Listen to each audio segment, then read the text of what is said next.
On today's episode of the SSPX Podcast, we'll continue looking at the concept of morality with Father Palko. Last episode, we saw that an objective moral code does exist. Now we'll start to tease apart what this means for us. Are there circumstances where the same action can be more or less bad? What about a person's conscience? Does someone's conscience reign supreme, as is often said? We hear a lot about how we shouldn't judge someone's motivations. Is all of this true?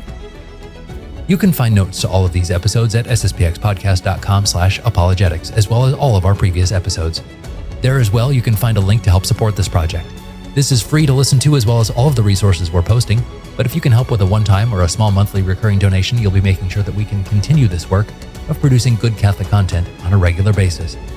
Now, let's join Father Ian Palko for episode number 33 of the Apologetics series here on the SSPX Podcast.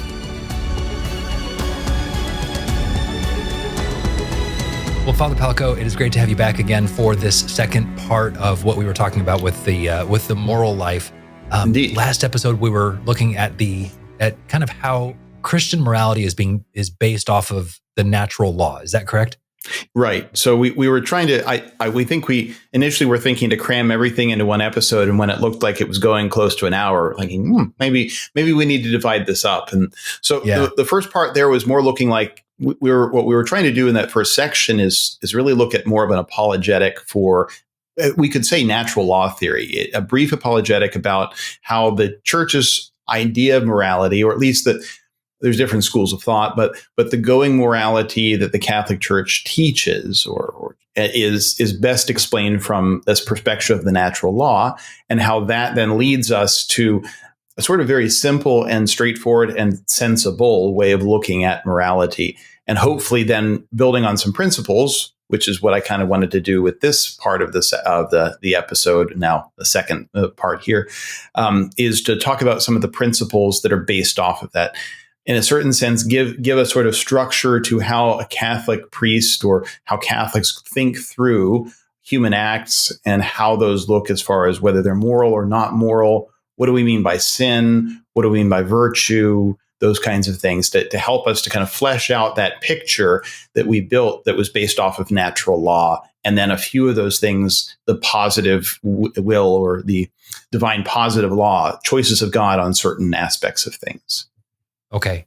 One question I had that I think that we're going to be answering during this episode, maybe not, but one thing I'd like one way or the to, other, we'll try to answer it now. Okay. It doesn't give anything away. The idea of what makes an action good or bad, right? I mean, so we know from our catechism, murder is bad, adultery is bad, stealing is bad. Yep. But is there something, and again, tell me to just shut up and hold it if we're going to get there, but is there something inherent in these acts that make them bad, that make moral things moral and immoral things immoral? Or is it just God said so deal with it, Andrew? Right. Well, I mean, that would be the easier answer, but then it really wouldn't be a very rich answer if it was just, well, God said so. In fact, we sort of mentioned that before, that idea of nominalism, right? One of the ideas of a nominalist is that there isn't a nature to things. Things just are individual things, and we can group them together. We give them a name: trees, human beings, dogs, amoeba, whatever it is. And that we're grouping them together not because they share something, except a few qualities. And as a result of that, in a certain sense, every man, every tree is an individual creation of God, and they don't have a nature. And as a result of not having a nature, God is just decreeing certain things for these beings to follow. It's not as a result of something that they share, this human nature, as we were talking about. It's just an arbitrary decision of God, and he could have it a different way if he wanted it, and he just doesn't want it that way. So that's the opposite, I would say, of that natural law theory that we had there. Ultimately, what's going to make something, to answer your question, what's going to make something moral or not moral is going to be whether it's in conformity with whatever the standard of morality is. And yesterday we were trying to establish, when we were looking through that episode, we were trying to establish that the standard should be the natural law, should be based off of this relationship between God and man. And in fact, that's really what I think the more rich way of looking at morality is. the nature, God created us. There's a relationship that's created of dependence based off of that. That sets up God's nature and man's nature and behaviors and a standard already. That relationship there between creator and creature means that there's going to be a relationship also between our actions and that standard, which is our nature, whether we're following that nature, whether we're going against that nature. That's what ends up being the standard for morality that we're at least going to try to enunciate. We tried yesterday, or tried in that last episode there. Now we're going to try to enunciate that in a deeper manner today, I would say. Okay.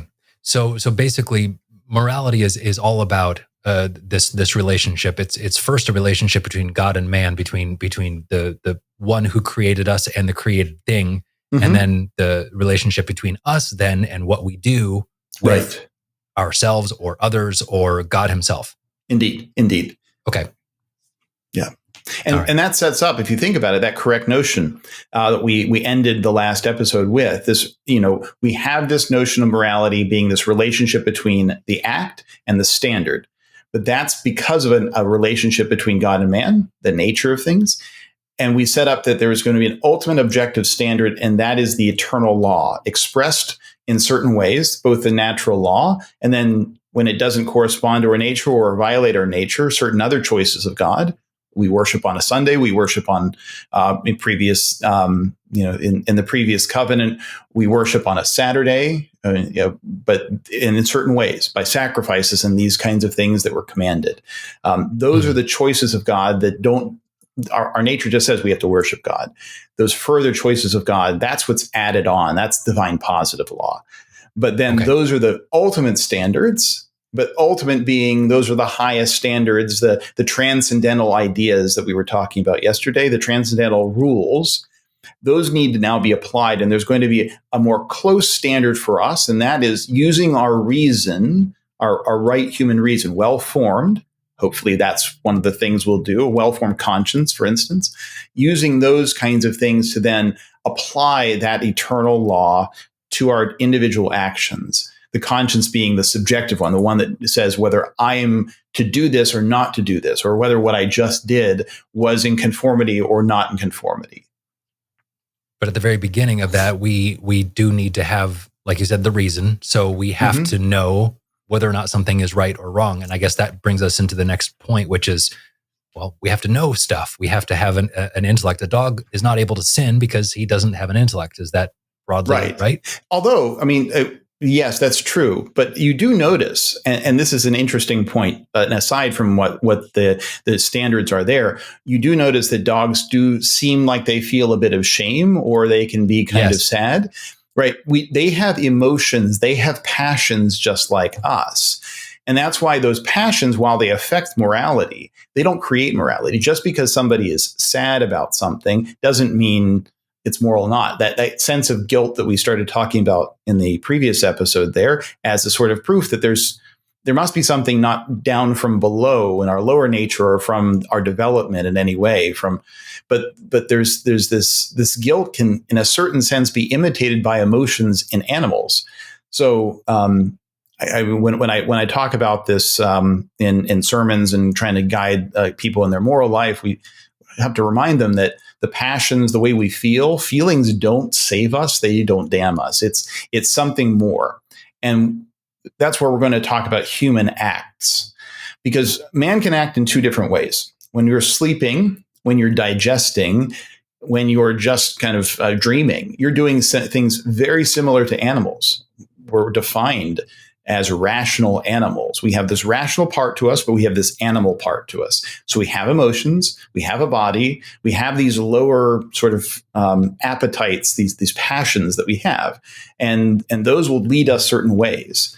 When we're following those without any kind of entrance of our mind, of our thinking, of our knowledge, and of our will, of our desire or our choice of something, we call these things that are unintended or acts of man versus human acts. So when you're sleeping and you dream of something, even if it's murdering somebody, Well, that dream wasn't controllable by you unless perhaps beforehand you spent some time meditating on how you were going to kill this person. you set yourself up for that fall. That's an entirely different thing. But when it's completely unwilled, the will is not involved in at all. The knowledge really isn't involved at all. Our higher faculties, the things that make us like God in his image and likeness, our intellect and our will, when those aren't there, we're not talking about anything that has a moral character to it. A dog can't sin, like you said. Well, we can't sin when we're not conscious of what we're doing, when we're actually completely out of it. Right. And a comparison I've used before in a class in morality at the high school level was if you go around, and so I'm talking to teenage boys at this point in time when I'm talking about this, but if they decided to wake up in the middle of the night and they were really mad at their sister the day before, but they were just asleep and they were sleepwalking and they happened to kind of just walk in and, see, oh, this is a nice place to lay down, put the pillow down, and they smothered their sister to death, that you wouldn't be guilty of a crime there. You also wouldn't be guilty of murder. You wouldn't have committed a sin. You were sleepwalking. You didn't know any different. And the fact that you were upset with her beforehand doesn't change that what you did was not intentional. Whereas if you happen to do the exact same thing because you were mad at her, now completely knowing what you're doing, well, that's not only a grave sin, it's probably also something that would get you put in jail. Right. So we have to make that distinction early along between an active man, something we don't have control over. It's instinctual, as it were, and then human acts. And that's where that knowledge comes in. There is a knowledge that we have to choose something. And so we can either have, you could say, another way we put it, sometimes when we talk about mortal sin, and we won't get into mortal sin here, but we talk about attention. Whether we've been attentive to the circumstances around us. So attention and knowledge go hand in hand there.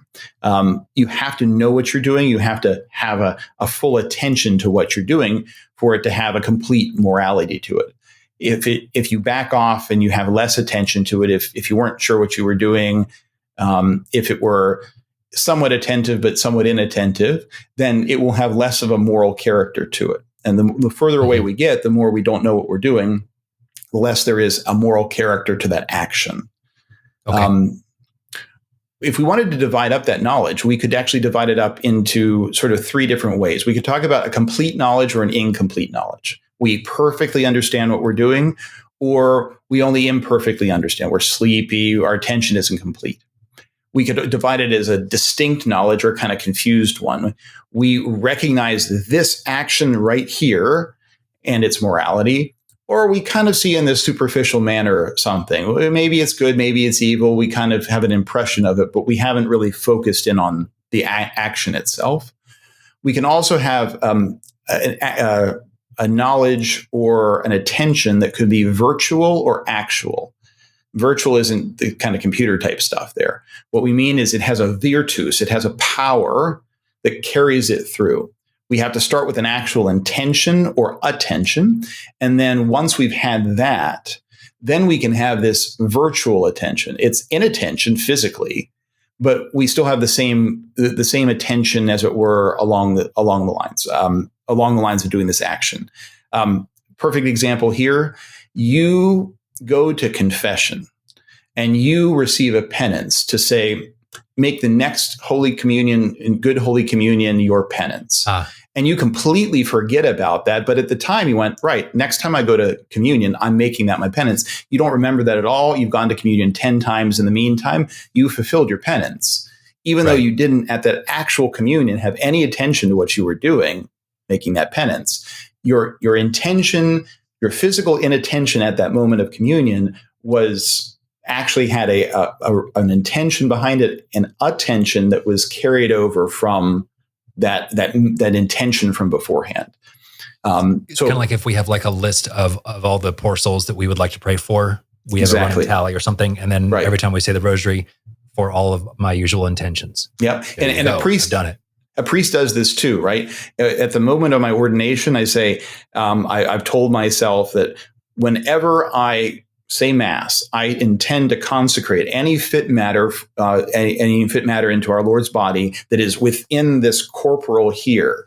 Outside of it, no. Within this, yes. So now after I go, oh, shoot, I left the ciborium on the table over there. Well, it's not consecrated. I know my intention, and that carries through even if I don't make that clear intention each time.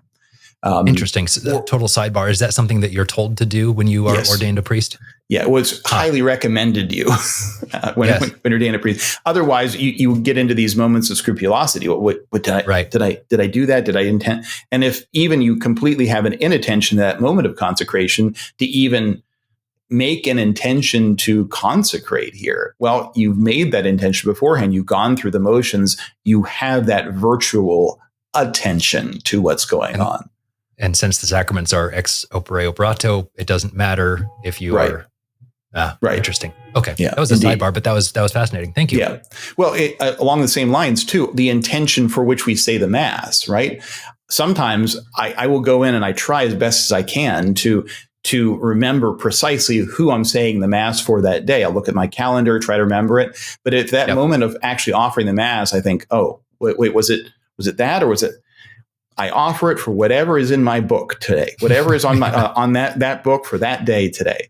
God can read, so he understands. So that's virtual attention. That's virtual. Yes. Okay. Yeah, that's virtual. I am inattentive at that moment to what's going on, but my actual attention from beforehand kind of controls the action I'm doing right now. That's virtual attention. Actual attention is I know precisely what I'm doing. I'm paying attention to it. And that's sufficient. That attention is sufficient for the valid sacraments, for me to recite my breviary, right? I'm following through, I'm reciting it here, and maybe I'm not understanding every word, but I'm following through. I'm trying to be attentive to it. It's sufficient there. It's also sufficient for venial sin. So if you should know that that's probably a bad thing to do and you don't pay much attention to, and you do it anyway, well, you can still be guilty of sin even though the attention, the actual physical attention was missing, because you've had enough beforehand where that bad intention from beforehand has carried through now to an action, or that negligence beforehand has carried through to that action as well. I had one of my students say that exact thing to me last week. He's like, well, sir, then wouldn't it just be better if you didn't tell us what was right and wrong and we just didn't sin? And I said, no, that's such a thing as purposeful ignorance. You can't do that either. Sorry. Well, and there's ignorance, right? And that's the lack of attention, or you could say a lack of knowledge there. And we actually would want to make a distinction with and maybe this will help for your students too. We want to make a distinction between ignorance and nescience, or both are a lack of knowledge.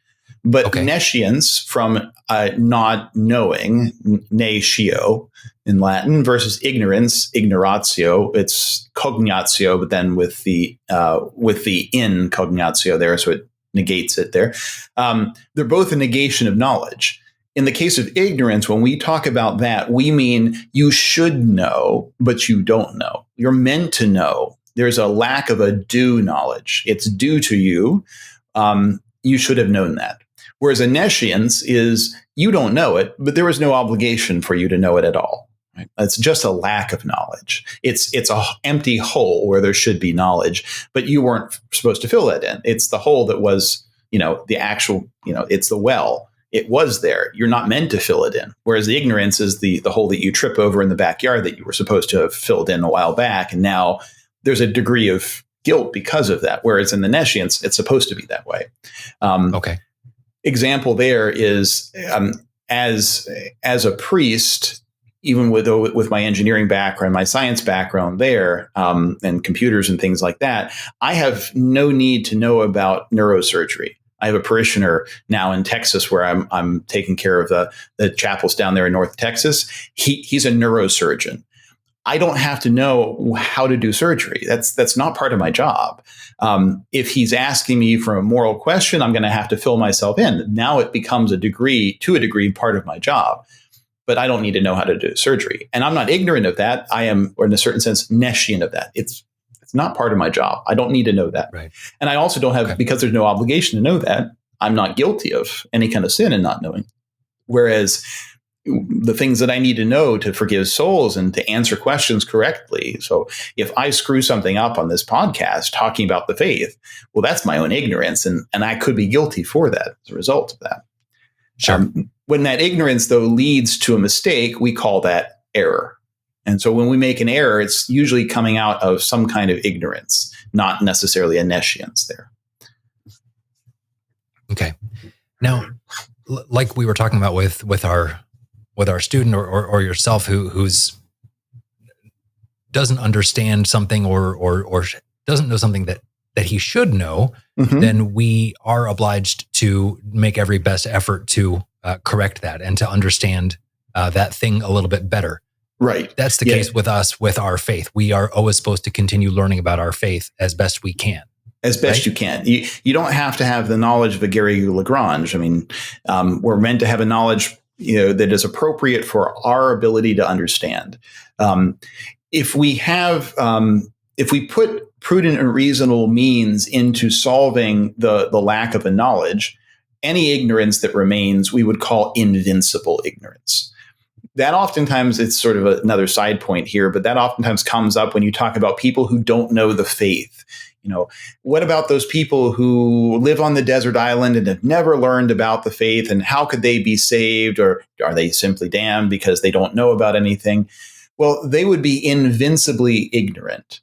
Invincible ignorance takes away, as we'll talk about in a minute here, more in the principle part of these things, where we'll run through a few principles. Invincible ignorance is that whole. It's nothing. It's not anything. It's not. You don't possess invincible ignorance. There's a lack of something. A lack of something is not something, right? We talk about it. It's a mental idea of something, but it's not. It's a lack of something. So it doesn't save you.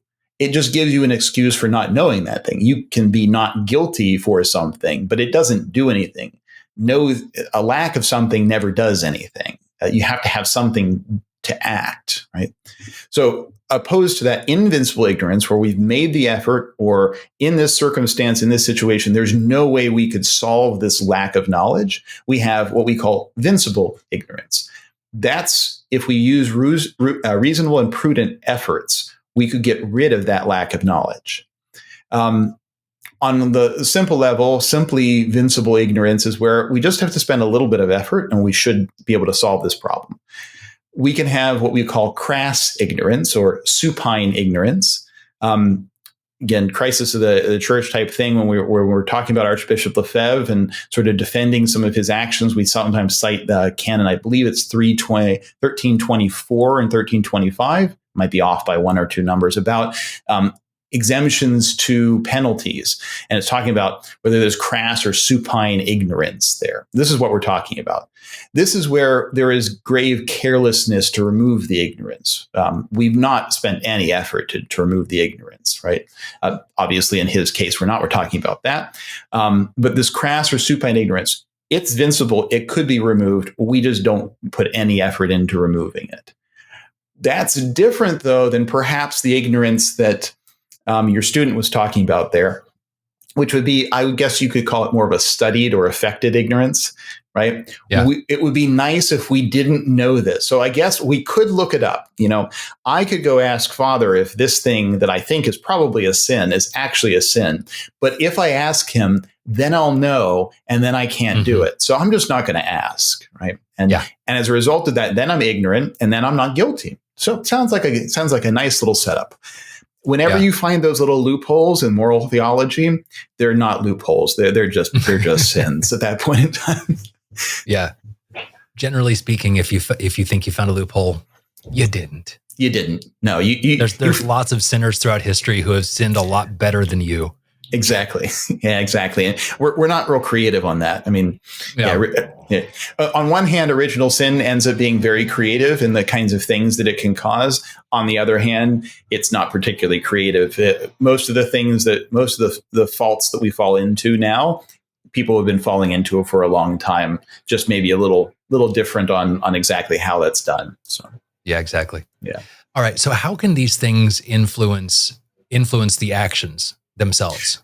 Well, it's definitely, because you need knowledge, and you need a will, an act of the will to sin or to merit even.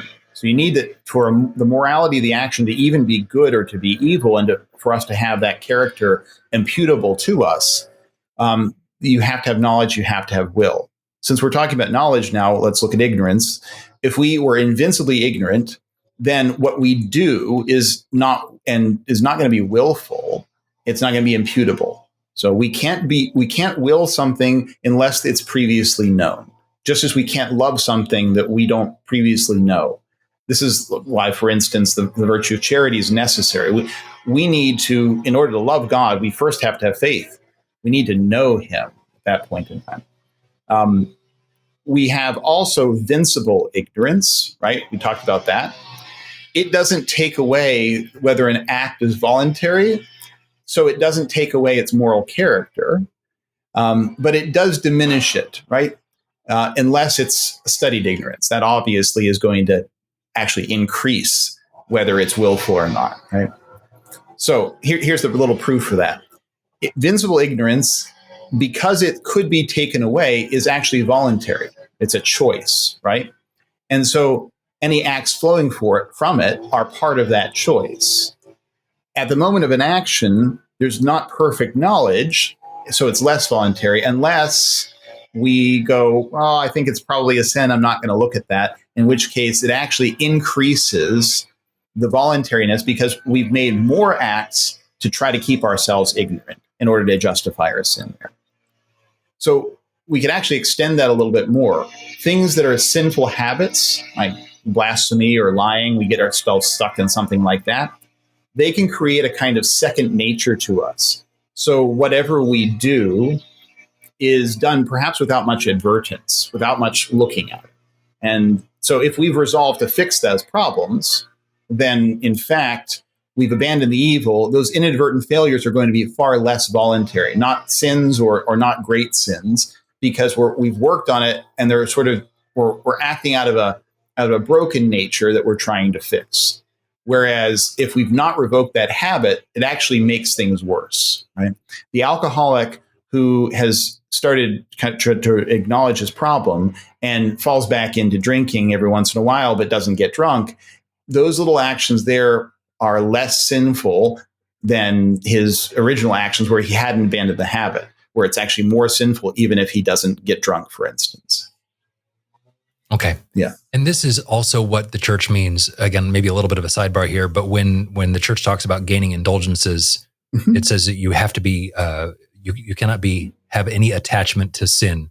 It's sort of that thing. Even if I may commit a sin during this point in time, like blaspheming, I've made the resolution to try not to. And if it does happen, I haven't screwed up the whole indulgence thing.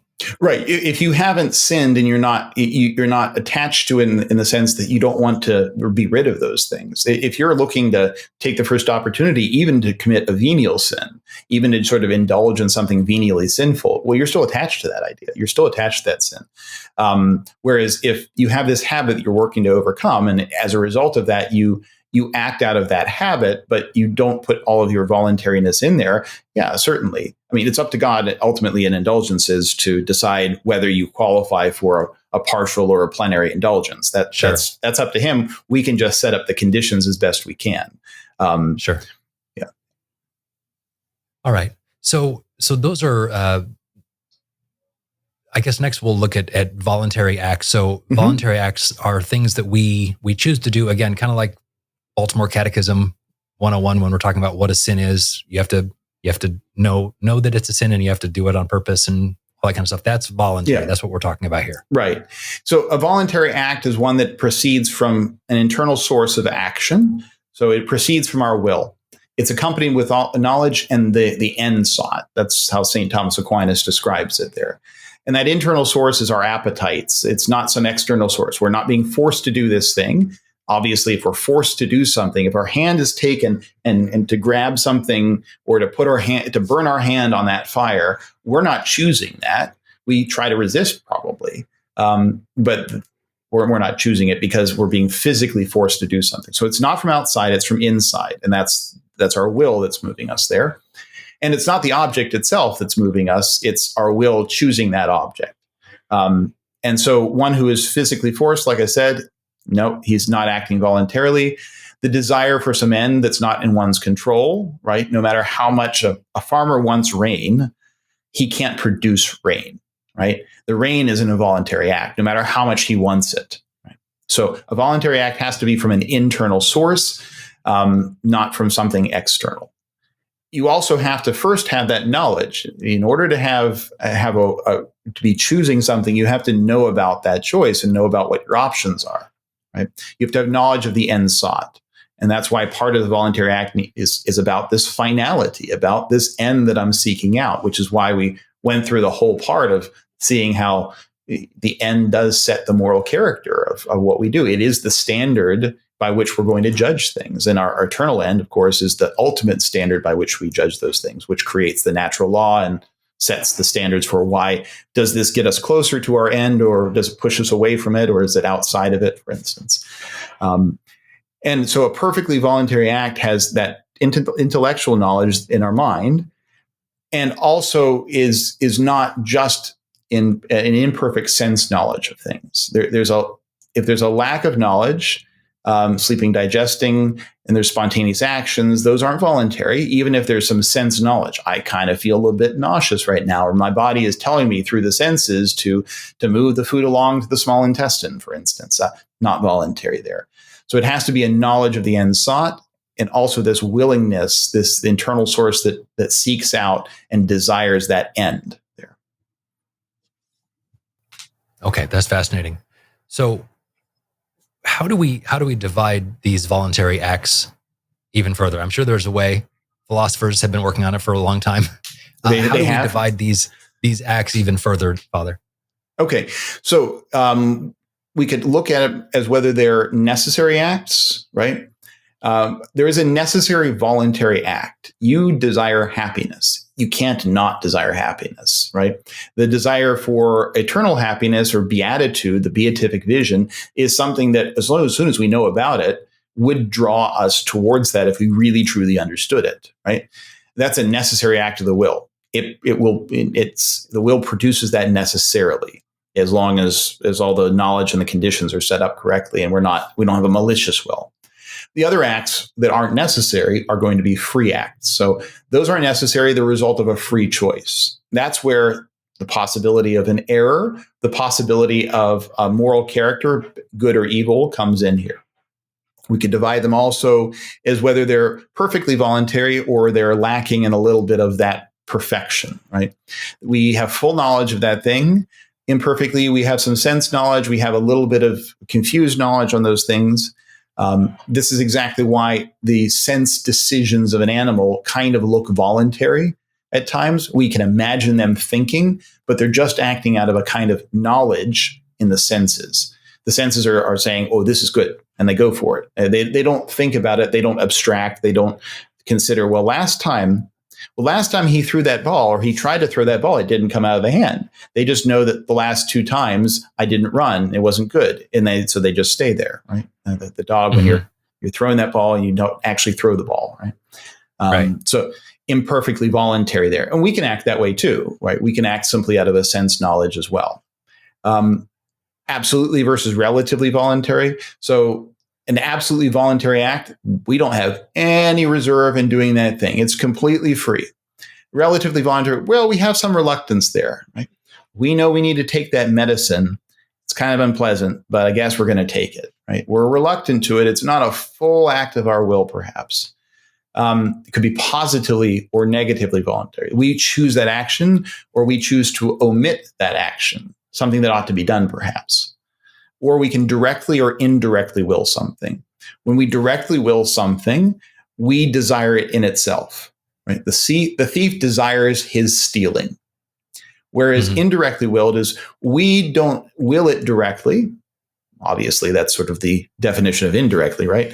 It's not done directly in itself. It's desired perhaps as a means to something else, even if the action itself isn't desired, the end is desired, and that's along the way, right?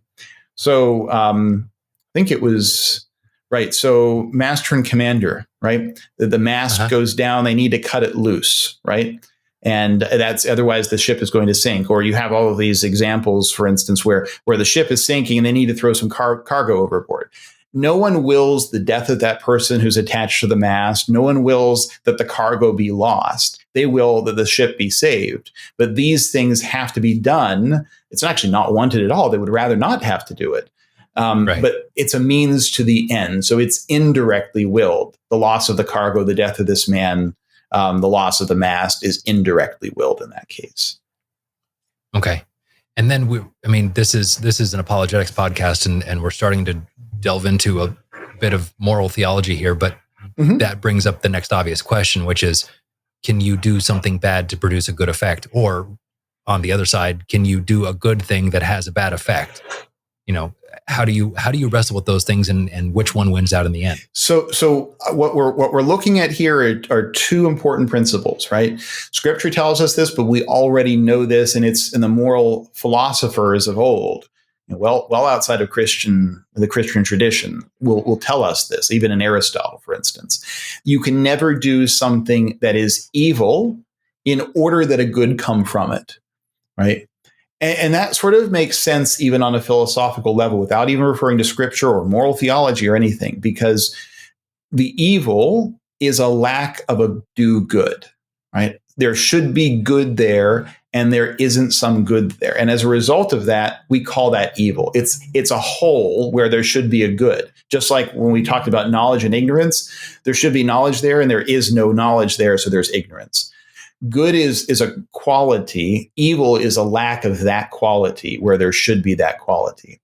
And so you can never do something that is evil that could come from it, because you're starting, in a certain sense, at a deficit. You're starting with nothing. Nothing can come from nothing, right? You can only produce more nothing from nothing. And so you can't start with something that's evil first to get to a good. You can't start from nothing to get to something that is, as it were, right?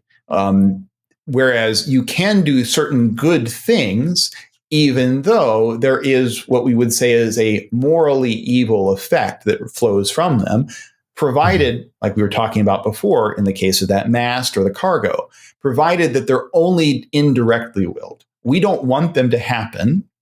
We would rather they not happen. We would rather we could do all of this without any kind of evil effect whatsoever. And yet there's no way to do that. And so we seek the good and some evil effect. But even there's a lot of restrictions on this. We sometimes talk about this as double effect, right? The doctrine of double effect, or the indirectly voluntary act, right? Can you bomb that bridge on which the invading army is about to cross, even though there are two children playing on that bridge who you can't get off and will certainly die if you do that? And in certain circumstances, you can. And in other circumstances, you can't. In the circumstance of a grave evil like the invading army, you can bomb the bridge, even though people might die as a result of that. Another example we oftentimes talk about in ectopic pregnancy. Can you cause an abortion? No, you can't kill the child, but you can certainly remove the part of the womb that is diseased and going to cause the death of the mother, even though the death of the child will result, because you're not directly killing the child. You're unfortunately allowing the child to die. And that's a different thing. Allowing something to happen is not the same as wanting it to happen. In the case of allowing, you can seek out a good thing, and yet at the same point in time, an evil effect happens. Whereas if you will the evil thing, no good can come from it, even if it seems good. So I guess we could probably put some principles to this, because if we want to actually see where these cases will come up and when we can decide these things. Sure. First, obviously, you can never do evil that good come from it, right? It's not simply semantics. It's not to say that we don't want this evil, but we're going to do this thing and the evil happens. No, it really is a distinction between desiring the evil that good come from it and desiring a good thing and it happens. It's just so happens along the way. It's not just a Jesuitical semantics here by which we're trying to sort of, square the circle in like the child who wants to be voluntarily ignorant of something. It's not that same thing. It's not just semantics. The intention is for the good. The intention has to be on the good. So to will good, that's not sin. To will evil, that's sin. That's bad. That's immoral versus something that could be moral. Okay, so that's the ground rules there. If what we do is going to be evil, can't do it. Now, it is lawful to perform an action, even though we will see some evil effect that might happen, provided that the action that we are doing is at least good in itself or indifferent. Remember, we said that there aren't any actually indifferent acts once you start them. You have an intention. But if the act in the abstract is indifferent or is good, we can perform the action. You're never allowed to do an act that's in itself evil. You can't lie. You can't blaspheme. You can't commit fornication or adultery or murder. Then a good and excellent result flows. Can't do that. So a good way of sort of figuring out whether the act is good or indifferent is to ask if you have a right to act that way. Or outside of this situation, would acting that way be acceptable? And if it is, sure. A barman has a right to sell some liquor, right? Even though some people might become drunk as a result of that. But a doctor can't cause a death in order that some good come from it. So therefore, the man can serve alcohol, even though some people might become drunk. But the doctor can never perform an abortion in order that some women may be saved from that, right? That's the difference here between that, right? So the act has to be good in itself or at least indifferent before we can even proceed on to another consideration. A second consideration here, the act or the evil effect that flows from this action isn't a means to the good effect. Sin in that case would be committed to obtain a good. We're not allowed to do that, right? The evil effect has to follow the good effect, not precede it. We could define a third principle here that we have to intend the good effect, not desire the evil effect. And we have to remove ourselves as much as possible, right? We can't want that. We have to try to prevent it if it were possible, or at least make its possibility as far remote as possible. And a good intention doesn't justify evil means either. So it's not just an intention, but an evil intention will always spoil good means here. And then we have to make sure that the good effect is in proportion to the evil that's going to result. And this is where you could say, in a certain sense, proportionality does enter into Catholic morality, but only on this kind of question here. If we do something that has a great good that flows from it, and the evil is a minor kind of thing, it would be more easy to justify than it wouldn't be. It would be more likely to be moral. But if the evil effect is serious and terrible, we can't do that thing, even though there is a good effect and we intend that, but there's just great evil that flows from it. So evil is tolerated here. It's not desired. There has to be a reason to do so, and it has to be sufficiently serious. Not just any good suffices, right? How do we evaluate that? We could ask, okay, how grave is the evil, right? If it's minor in comparison, that may be more proportional. How closely tied are the two effects together? Maybe it's a possibility that this evil thing happens, but it might not happen, or maybe it's certainly going to happen, right? We also could ask the question, do we have a special duty to prevent that, right? As a father of a family, as a priest and a pastor of souls, there are certain duties that we have, and we don't get to allow certain evil effects. And we have a duty to protect certain people from those effects. And so that would mean that certain things we cannot do, even though somebody else could do them. Example. Let's give some examples here to make sure that this doesn't get lost in technicalities and theories. Chemotherapy. You're effectively taking poison, right? You're trying to kill some of the cells in your body, but the ones that are trying to kill you, right? And so you're killing your own cells. You're harming yourself. But the way these drugs work, is they kill those cells that are reproducing faster. As a result of that, they tend to kill the cancerous cells before they kill the healthy cells.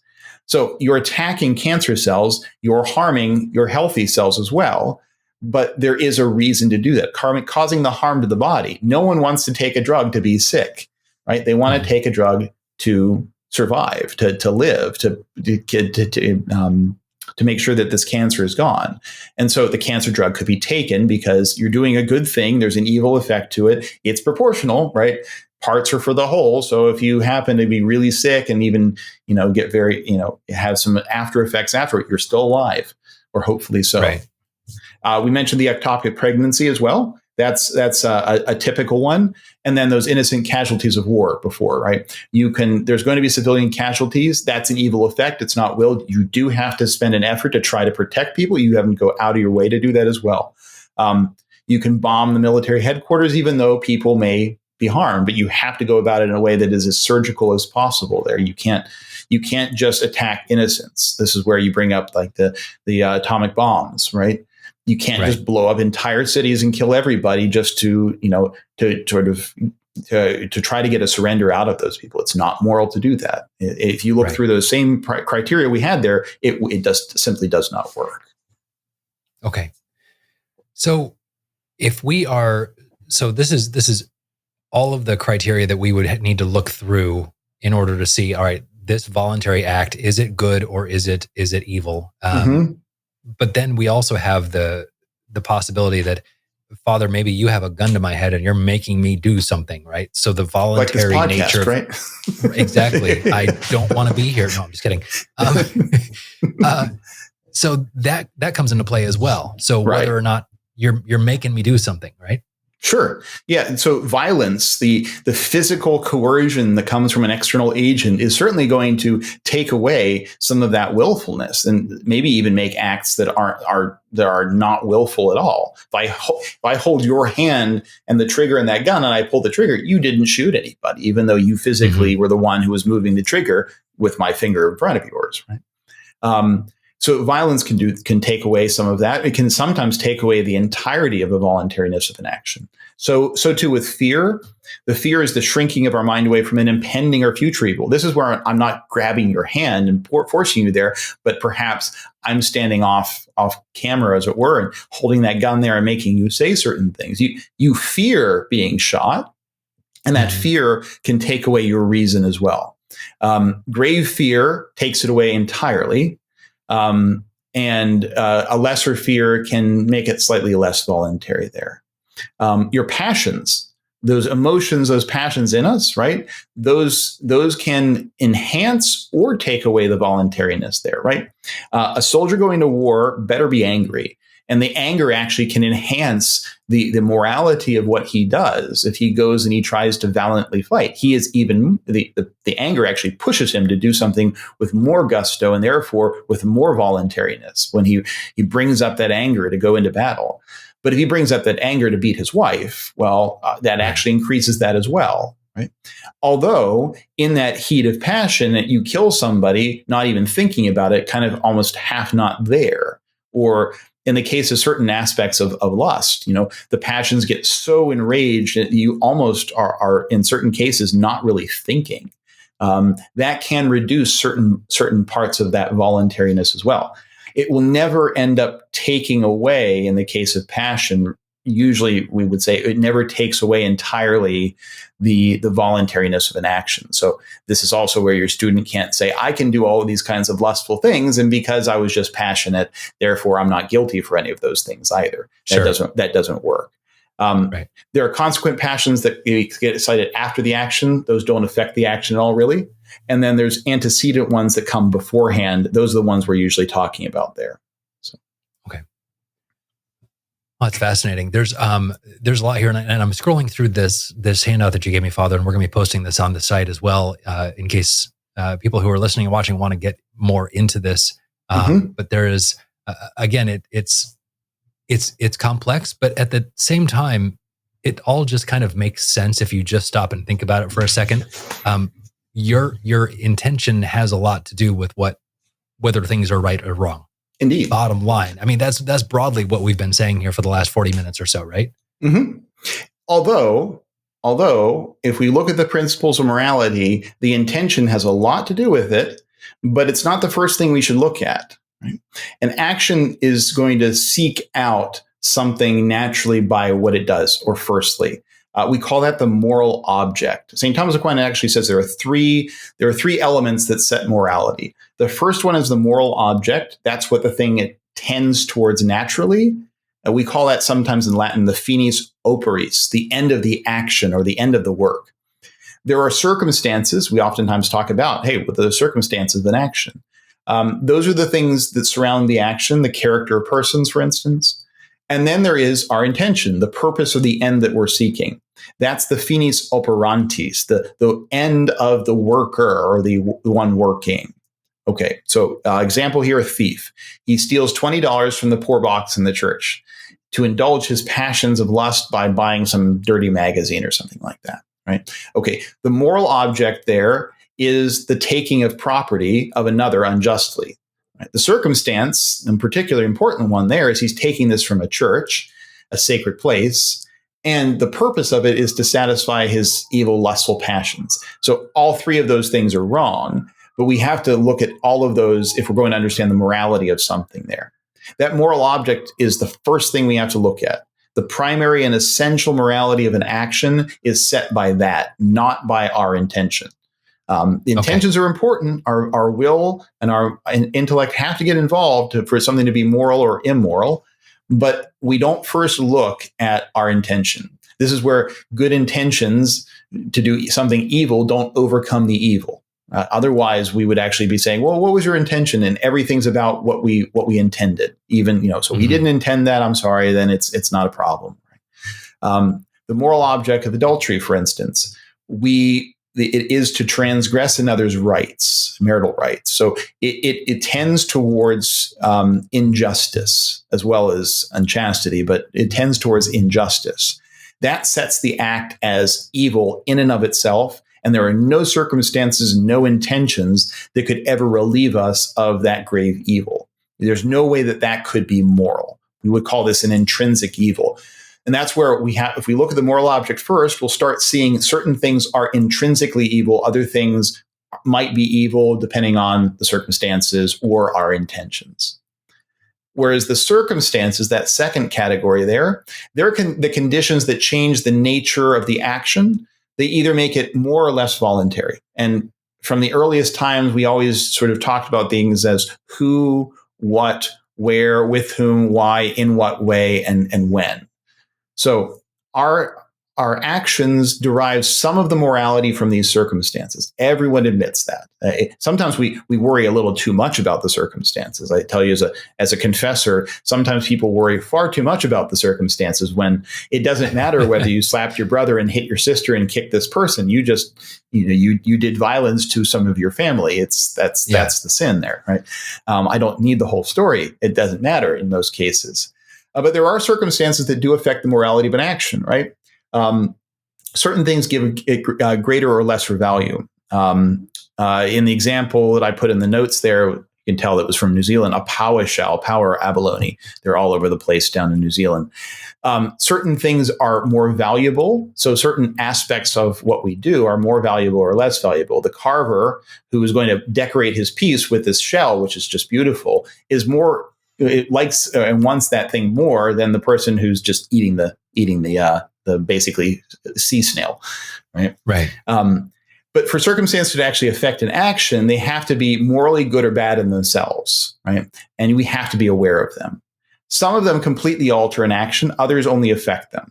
And they're going to change certain things, like we will say there's a moral and a theological species to an action. Circumstances will affect these. The moral species are the virtues that this thing violates, or promotes. I take a vow of chastity, and that adds to chastity the virtue of religion. So if I sin against those, now it's actually a sin against two virtues. So that's the moral species, and the circumstances can change those things too, right? The fact that I've taken a vow, it means a certain action will be greater or lesser as a result of that. That's a circumstance. Theological species is just a big name for mortal or venial sin, whether it's a mortal sin or it's a grave evil or it's a lesser evil. Circumstances can change the theological species, can make an act, we could say, that might certain times be a grave sin into a lighter sin if it admits of what we call parvity of matter, lighter matter. But it can't usually take a mortal sin and turn it into a venial sin otherwise, right? So just because certain circumstances, we don't get to say, oh, that's normally a mortal sin, but not for me in these circumstances. Right. Those things would be example of that where it can changes is lying. lying because it's against our nature, going back to the natural law there, right? Our mind is meant for truth, and our speech and our communication ability is meant to communicate what's in our mind. When we don't do that, when we communicate something that is false, contrary to what is in our mind, we're acting against our nature. That is something that is intrinsically evil, why lying is never right. And because it's against our nature, of itself, it would be a mortal sin, a grave evil. But we don't tend to lie about, or at least in most cases, great things. So there's sometimes light matter, and that would make this not a grave evil, but a lighter evil, not a mortal sin, but a venial sin. Circumstances that don't change the moral species, either going to increase or decrease the degree of morality there. And then there's our motive. Then there's our intention, right? And our intention does change things here because we choose something there. The moral character of an act does depend also on our intention. But notice we've come to it last, right? That's not the first thing we need to consider, because a motive has its own moral character. But a good motive can't make an evil thing good, right? Although, like I said before, we have a good action, but an evil reason for that. I give money so I might be seen. I give alms and I ring that bell as the Pharisees did so I get noticed. Good action, but an evil result in that I'm in it for number one. I'm in it for because I'm a narcissist at that point, right? The motive can make an indifferent act good or bad. It can increase or diminish the goodness of an act, and it can even make an act evil. It can increase or diminish the evil of an act, but it's never able to turn an evil act into a good act. Right? Using a computer in the abstract is indifferent. I'm using it to hopefully communicate truth to people right now, so hopefully that's a good thing. I'm satisfying justice by paying my bills using it. I can also use it to indulge sinful curiosity, turning that indifferent act into now a sinful one. Right? The motive here actually sets it up because the moral object isn't good or bad. It's indifferent, using the computer. Right? Almsgiving is good. Right? If I do it under a vow, it increases its goodness. Circumstances set that up. And my motive here, if vanity enters in, it loses some of that goodness. If vanity is the chief movement, now it's positively evil just to even give somebody that money. Steal money to buy drugs to get high, that's more grievous than stealing it to feed yourself. And sometimes stealing the money to feed yourself or taking the food that somebody else isn't using wouldn't even be sinful because you need to take care. This is the indirect voluntary again. Let us not do evil, says St. Paul, that good may come from it. Right? And that's not just he who says that. That's a long refrain of philosophers and moralists over many, many thousands of years who have said that. You always have to have a good motive, and at least have to indirectly or virtuously point that towards your eternal end, right? It doesn't have to be always there. We don't always have to think about our eternal end and everything we do and intend. We can have this virtual intention for there. Why it's good, recommending to Catholics to make that morning offering, because then everything throughout your day is offered that way, right? But we can't act for pleasure alone in anything. We can't just go out and act for pleasure alone. But we can have mixed motives. That's fine. We can enjoy the pleasure of something, and we can virtually intend it certain ways, as long as it's not just I want pleasure for myself. That's a self-seeking. That's going to add an evil component to things, and that's even a part of a condemnation under Innocent XI. Though again, apologetically wise, we don't want to incorporate too much of what comes from faith or authority outside of that, which the people who might be watching this might accept. But we could say with St. Thomas Aquinas here, pleasure exists for the sake of action, not action for pleasure. Pleasure is fine to take and enjoy out of an action that brings pleasure, but it shouldn't be the motive for that thing, right? We should have better motives than that, although it's perfectly fine to include that as part of in one of those motives. There's a reason that God attached certain acts, pleasures, in order to help us to do those things. But we have to raise ourselves up above that base level too. And this is why it's always a better idea to not be constantly seeking after the comfiest, the nicest, the most pleasant, the most tasting, whatever, because eventually we're just going to get into the habit of constantly seeking after pleasure for pleasure's sake. Right, exactly. And then we completely forget about what the purpose of these things is other than pleasure. We stop seeking them in any kind of virtuous way. We actually impede the development of virtue. That's certainly not a good thing. Right. So we've been talking about the actual acts and our motives and all that kind of stuff. We haven't talked about conscience really yet. Where does that come into play? We did mention it earlier, and I said it was the subjective rule. So, I mean, but it's been a little while, so let's go back to it. Yeah. So this was the subjective application of these principles. So the conscience is not Jiminy Cricket standing on our shoulder, whispering in our ear what we should do, and we can listen to it or not listen to it. It's actually a judgment. It's not the moral principles in our mind. It's not just it's a judgment or dictate of our practical reason. It's our reason telling us and employing general principles and whether this act is good or evil, that is, I need to do right now. It's not in the future, it's right now, or it's an act that I've just done in the past. So it can look backwards, it can look at the present, but it doesn't look forward. It's not a power or habit, it's an action. This conscience is an action. We look at it as sort of judging an action, right? That's why it looks like an action there. We call it conscience, but it's saying here, hic and nunc, here and now, this thing, how do I apply the laws to it? Okay. And it's going to be either true or false, right? It's either conformed to the eternal law or it isn't, right? And if it's not conformed to the eternal law, it can be a scrupulous conscience. It can be diseased in a certain way. It feels evil where there isn't any evil. It looks at things, oh no, I've written that letter wrong, and so it must be a mortal sin. Right? It's erroneous that the eternal law doesn't touch that, and that's beyond reasonable. It's not using our reason correctly. It can be perplexed. It sees both sin in act and in omission, so it doesn't know what to do. It doubts in a certain way. We can have a lax conscience, that we easily excuse sin or we minimize the gravity of sin. And the more sin we commit here, the more hard that we make that conscience. It can be Pharisaic, minimizes grave sin, but magnifies slight matters, right? It gets everything backwards and inverted. And our conscience does end up being a really important kind of judgment tool, though. Definitely does. Okay. So at what point is it, because it seems like many people today, when they look at whether things are moral or not, it's like, well, it's just my conscience that decides. It's just my conscience. Mm-hmm. And we know that that's not the case because we can be, like you said, our conscience can be erroneous. But at what points in this moral calculus, when we're trying to make decisions, should we start to rely on our conscience? Well, in everything, really. But we have to make an effort, just like when we talked about before, right reason. We have to have a well-formed conscience. We can't just, we have to inform ourselves about what the moral law is, and we have to think through our decisions. We have to prepare it well. We have to contemplate these actions, and then our conscience is able to judge rightly. We have to take that serious care to possess, on all occasions, a true conscience. And that should be pretty clear to common sense. It's the proximate rule. It's the one that I have right before me for what I'm supposed to do. It's to guide my moral life. It's the most important that our moral life be guided by some kind of standard, right? And that better be correct, and it better not be false. So we have to take this effort to have a careful knowledge of study the laws and principles. Why one of the reasons we're even touching on this in this series.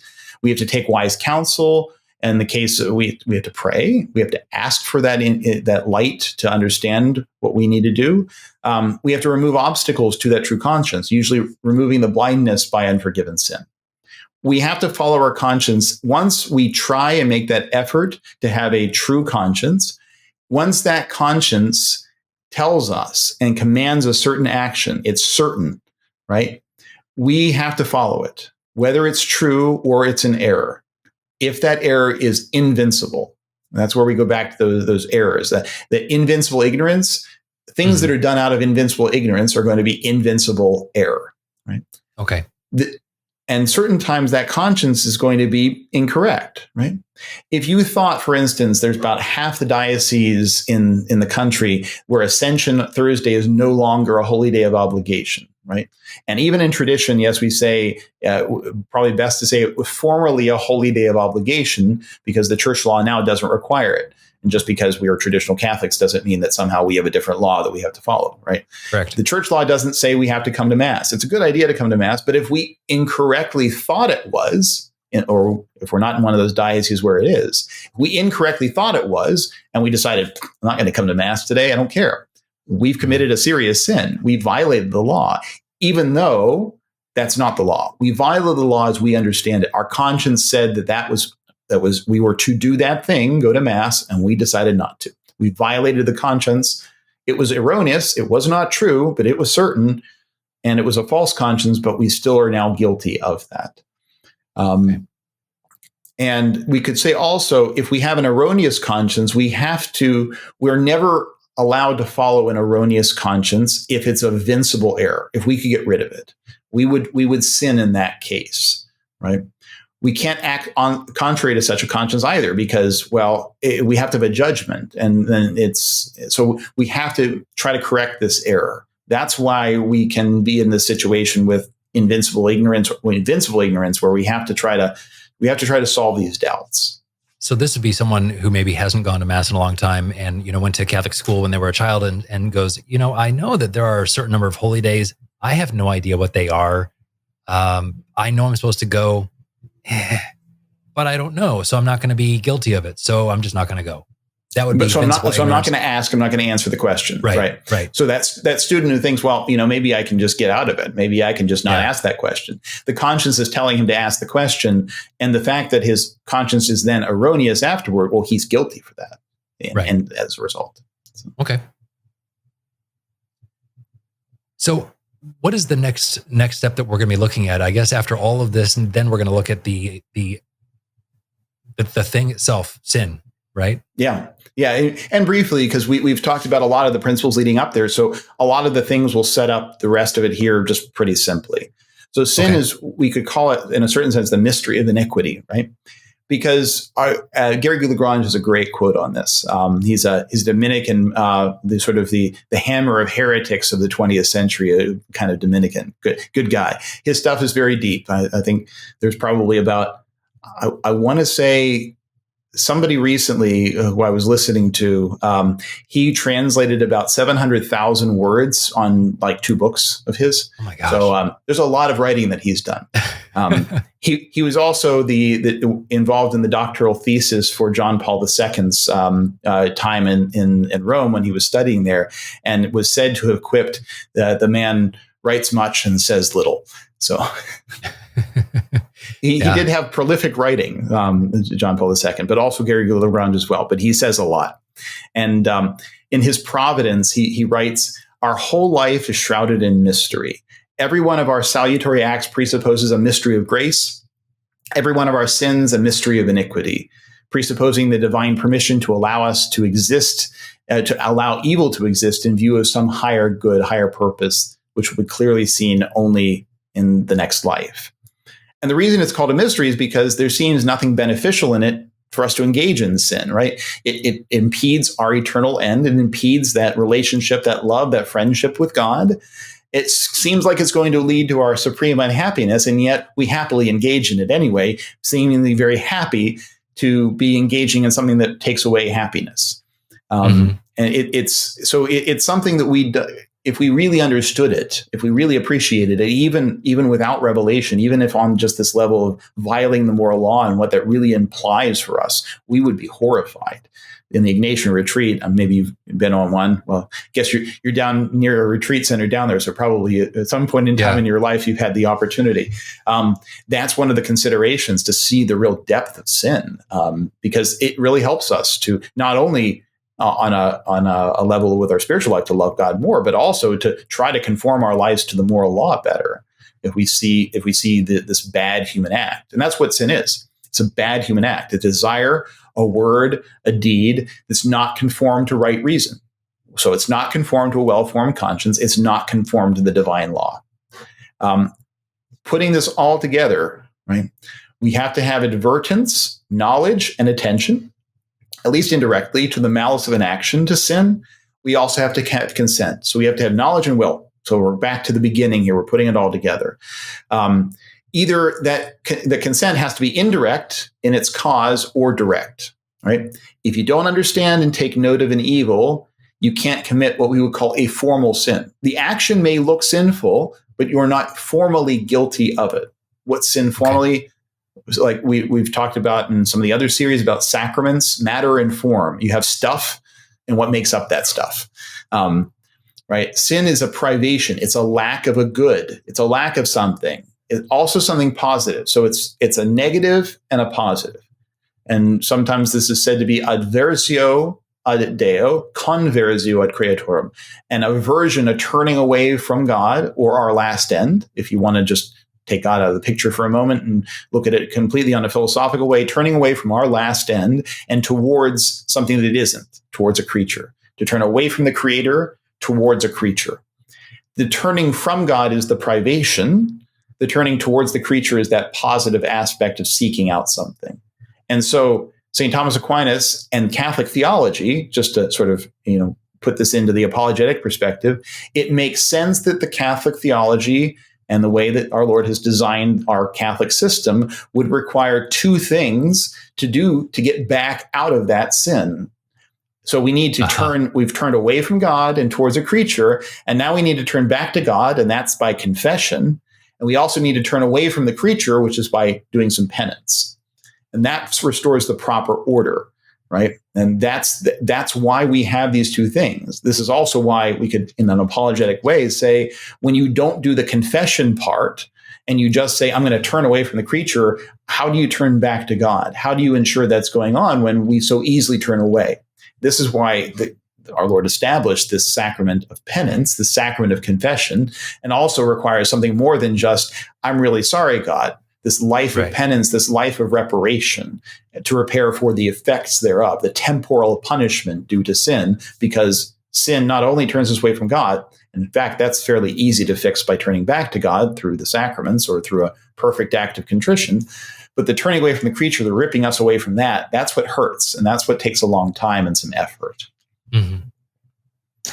Yeah, fascinating. I had never considered that was the twofold reason for it, but makes all the sense in the world. Yeah.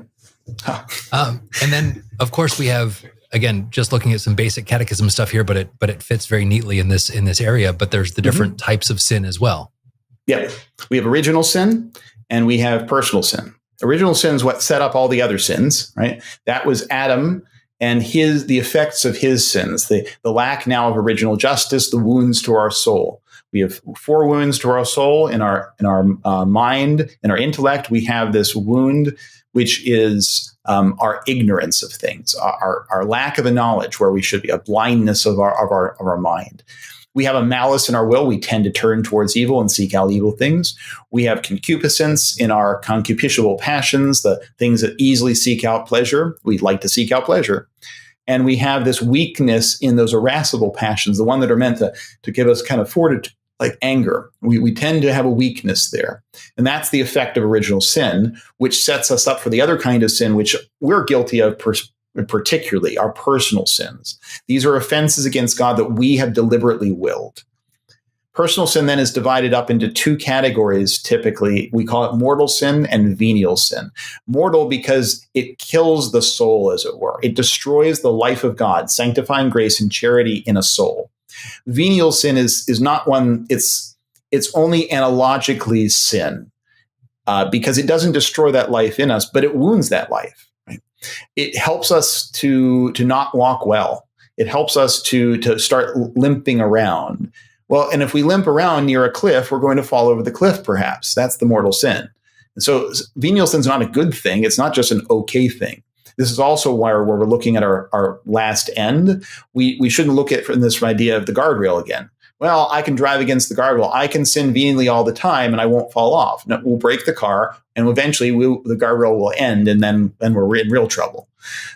So it's pardonable by an act that is done with actual grace. It wounds the soul, but we can get it gone by turning ourselves back because we haven't lost that principle of that supernatural life. Mortal sin has to be only God himself can put that grace back in our soul.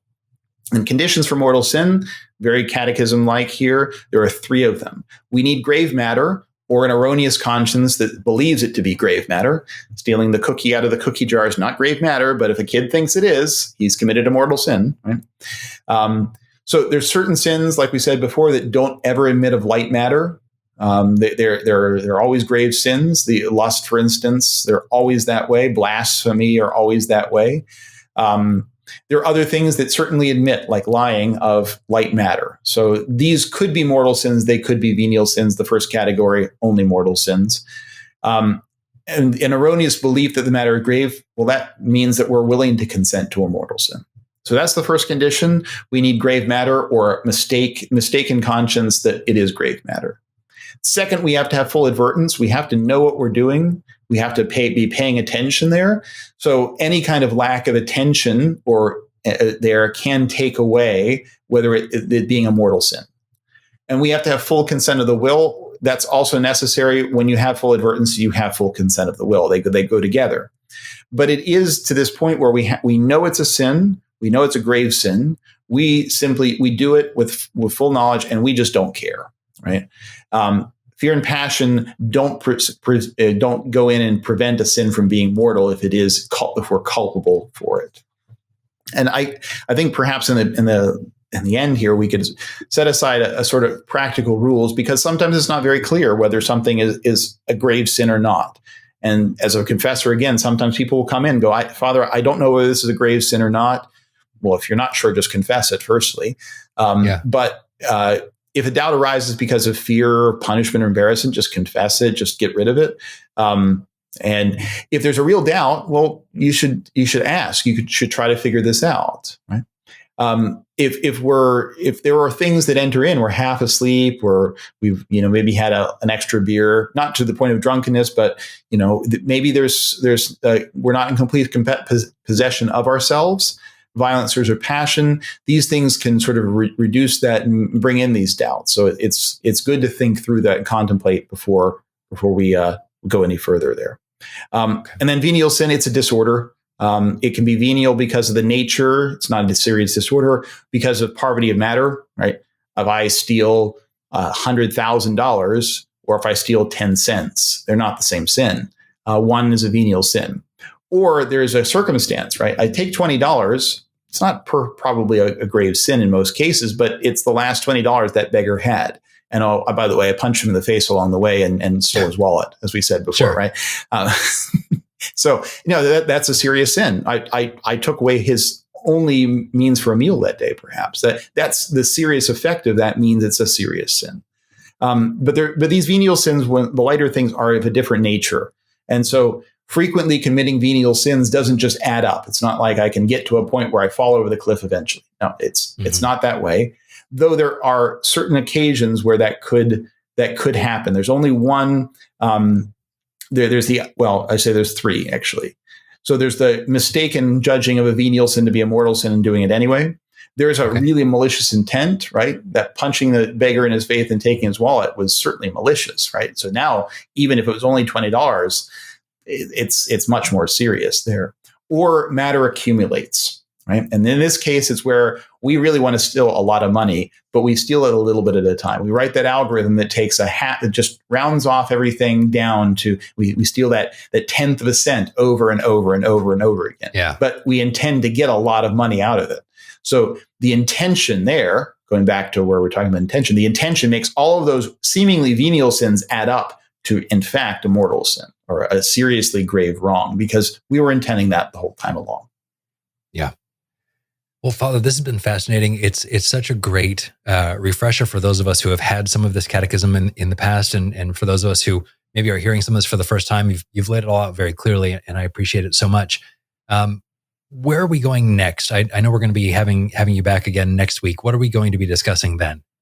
So what we're looking at now is, since we've sort of given an apologetic to set up natural law and this relationship with God as the foundation for our morality, and now we've looked at some of the principles of this. Now I think we're going to try to analyze perhaps some of the more controversial, or at least relevant, of the moral topics that oftentimes come up in light of these things. Sort of like what we did before with the miracles, the miracle series. We gave the theory behind it, we showed the possibility of miracles, and then we looked at specific examples thereof. So we're going to try to look at some specific examples of the more important and the more controversial. We'll make it more exciting that way. Okay, sounds good. Of the less theory, more application. People like that. Answer some questions on these things, even if some people already know where the Catholic Church stands on them, but to explain them so we understand how reasonable they really are.